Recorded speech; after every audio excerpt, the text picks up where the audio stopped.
Hello, good evening. I'm Sujata and I have Dr. Amrita Vohra, Director Education GEMS India and Executive Principal GEMS International School with us today. Hello ma'am. Good evening, Sujata.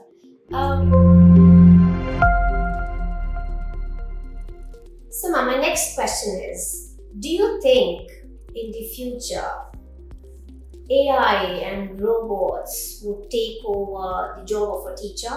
No way. I think the one thing that the pandemic has taught us is that nothing will ever replace the teacher. We need the human element in the idea, the process of learning. Yes, the teacher has got better tools than just the chalkboard now. The teacher, instead of the chalk, was a few years ago holding a marker. Now she's holding something else, and many different, a whole range of tools which are here to help her or him.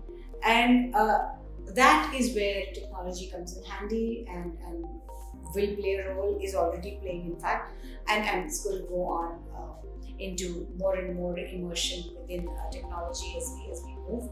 But the teacher is definitely at the heart of the learning process. Absolutely, I completely agree.